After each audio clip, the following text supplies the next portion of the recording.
இன்னைக்கு நைட்லாம் தூங்குனா தானே காலையில் எந்திரிக்க அப்படி தான் இருந்தது. நைட் ஃபுல்லாக திருவிழா முடிச்சுட்டு கதை தான் பேசிட்டோம். காலையில் எந்திரிச்சு பார்த்தா ஊர்லேயே ஆள் இல்லை. எல்லோரும் திருவிழா முடிச்சுட்டு போயிட்டாங்க போல். எங்கள் வீட்டில் தான் கொஞ்சம் ஆளுங்க இருந்தாங்க.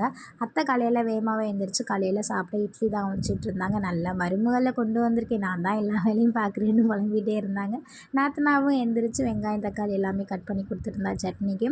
அக்கா ஊரில் வந்து ஒரு பணியாரம்லாம் கொண்டு வந்துருந்தாங்க. ஒரு பக்கம் பணியாரம் வடை அப்படின்னு 4 பணியாரம் 10 ரூபா, வடை 10 ரூபான்னு நினைக்கிறேன். பட் ரேட் அதிகம் தான். பட் உண்மையை சொல்லணும், பணியாரம் ரொம்ப சாஃப்டாக சூப்பராக இருந்தது. எனக்கு ரொம்ப பிடிச்சிருந்தது. நல்லா சாப்பிட்டேன்.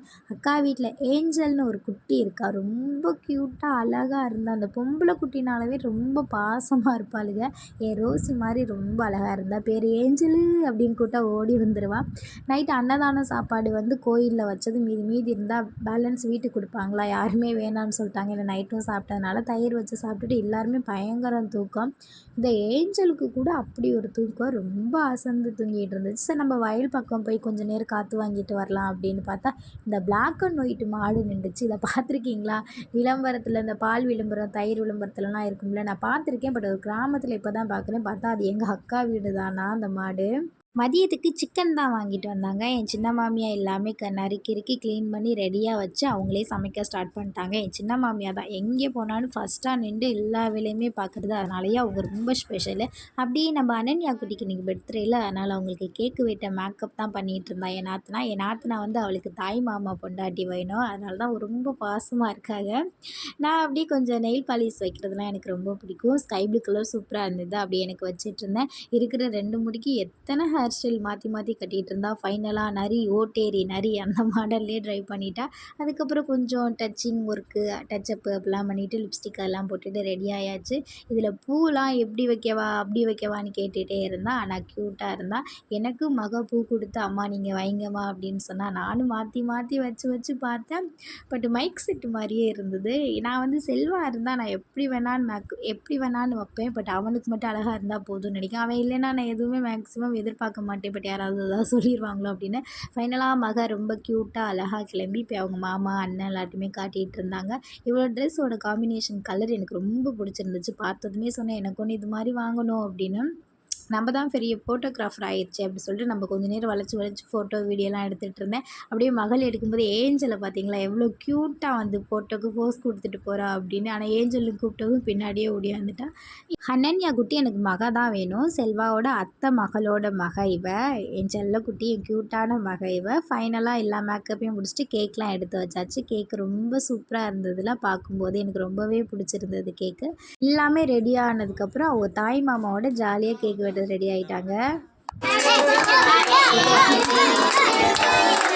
ஃபோட்டோ எடு அன்பு.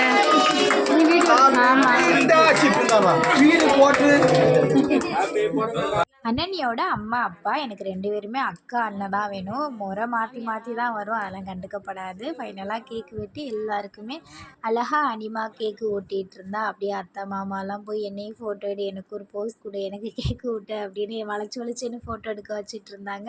அப்புறம் எல்லோரும் வந்தவங்களுக்குலாம் அண்ணன் கேக்லாம் கட் பண்ணி கொடுத்துட்டு இருந்தாங்க.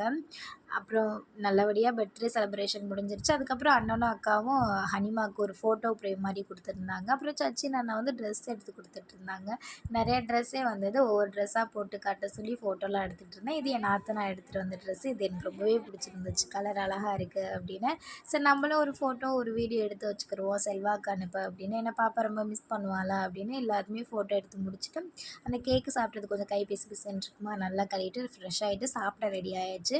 எப்போதும் மாதிரி தான் சாப்பிடும்போது மட்டும் தான் யாருமே காணாமல் போயிடுவாங்களா. குட்டீஸும் கேர்ள்ஸ் மட்டும் தான் இருந்தோம். நாங்கள் நல்லா சாப்பிட்டாச்சு. சாப்பிட்டுட்டு வெளியில் வந்தால் ஒரு செம்ம ஸ்மெல், எனக்கு பிடிச்ச ஸ்மெல்லு பனங்காவோட ஸ்மெல் தான். பனங்காய் அவிச்சு சாப்பிட்டா நல்லாயிருக்கும். பட் சுட்டு சாப்பிட்டா செம்ம டேஸ்ட்டாக இருக்கும். எனக்கு சுட்டால் தான் ரொம்ப பிடிக்கும். கொஞ்சம் தீ இருந்ததா சமைச்சது, அதெல்லாம் அப்படியே தீயெல்லாம் வெளியில் எடுத்துகிட்டு உள்ளே போட்டு சுட்டாச்சு. சுடும் போதே அப்படியே ஸ்மெல் தூக்கிட்டு வந்தது. ரொம்ப நேரமாக வெயிட் பண்ணி நான் பனங்காய் சூடு பண்ணதே மறந்துட்டு ஊருக்கு கிளம்பிட்டேன். போகும்போதே எல்லோரும் இருன்னு சொன்னாங்க. பட் செம்ம டயர்டாக இருக்குது, வீட்டில் போய் ரெஸ்ட் எடுத்தால் தான் கொஞ்சம் நல்லாயிருக்கும் அப்படின்னு நல்லா ஏறு வேலையில் கிளம்பி வந்தாச்சு. அப்புறம் தான் தோணுச்சு கொஞ்சம் வெயிட் பண்ணியே வந்திருக்கலாம் அப்படின்னு. நானும் என் சின்ன மாமியாவும் தான் வந்தோம். என் சின்ன மாமியா அப்படியே போயிட்டாங்க. நான் அத்தை மாமா எல்லாருமே வந்தாச்சு. வீட்டுக்கு வந்ததுக்கப்புறம் எனக்கு அந்த பனங்கா நினப்பாக தான் இருந்தது. சுத்தமாக மறந்துட்டேமே, எடுத்துகிட்டாவது வந்துருந்துருக்கலாமே அப்படின்னு. பைக்கில் வந்தது அது இது முடியெல்லாம் பேனு பறந்துருச்சு. நல்லா சிக்காமல் ஆயிடுச்சு முடி. வந்ததும் தலைக்கு நல்லா எண்ணெய் வச்சுட்டு தோடெல்லாம் கழட்டி வச்சாச்சு. நான் கோல்டு மேக்ஸிமம் நார்மலாக யூஸ் பண்ண மாட்டேன், எங்கேயாவது வெளில போனால் தான் போடுவேன்.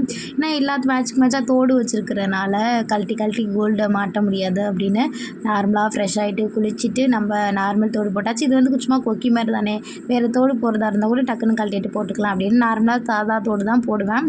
ஒரு நாள் தான் வீட்டில் எல்லாம் வீடுபெல்லாம் பயங்கரமான மண், எல்லாத்துக்கும் இந்த பட்டு பைப்பில் தான் காரணம். போய் ஊர் சுற்றிட்டு மண்ணோடு வந்து வீட்டுக்குள்ளே படுத்தது தான், வீடு ஃபுல்லாக மண்ணாக தான் இருக்குது. நான் சொல்லியிருப்பேன் எங்கள் வீட்டில் சின்ன கொய்யா மரத்தில் ஒரு பழம் இருக்குது அப்படின்னு. அத்தை பறித்து வச்சுருந்தாங்க. ஓப்பன் பண்ணி பார்த்தா சீனி கொய்யாக்கா. ஐயோ எனக்கு செம்மையாக ஜாலியாகவும் சந்தோஷமாகவும் இருந்தது. நான் எதிர்பார்க்கவே இல்லை. அத்தை ரெட் கலரில் இருக்குன்னு சொன்னாங்க, பட் நான் நம்பவே இல்லை. பட் ஓப்பன் பண்ணும்போது எனக்கே ஒரு நான் திருடிலாம் சாப்பிட்ருக்கோம், ஆனால் நம்ம மரத்துலேயே கொய்யாப்பழம் காய்ச்சி சாப்பிட்றது இதுதான் ஃபஸ்ட்டு.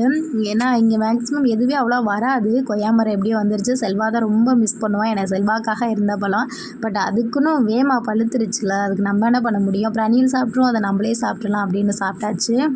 குளிச்சுட்டு வரும்போதே அத்தை வீடை ஃபுல்லாக க்ளீன் பண்ணி வச்சுட்டாங்க. கிச்சனை இருந்த பாத்திரத்தெல்லாம் அள்ளி போட்டு கழுவி வச்சுருந்தாங்க. அப்படியே சாப்பாடும் ஒன் சைடு வச்சுட்டாங்கன்னு நினைக்கிறேன்.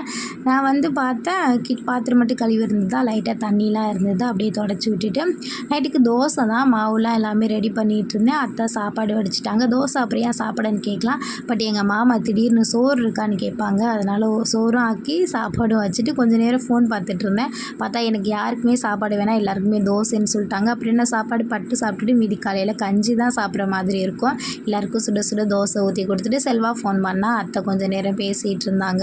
நானும் அப்படியே பேசிட்டு வீடியோ எடிட் பண்ணுற மாதிரி இருந்தது. அப்படியே எடிட் பண்ணிட்டு அப்டேட் பண்ணிட்டு தூங்க வேண்டியது தான். வீடியோ பிடிச்சிருந்தா லைக் பண்ணுங்கள், மறக்காமல் நம்ம சேனலுக்கு கண்டினியூவாக சப்போர்ட் பண்ணுங்கள். பாய்.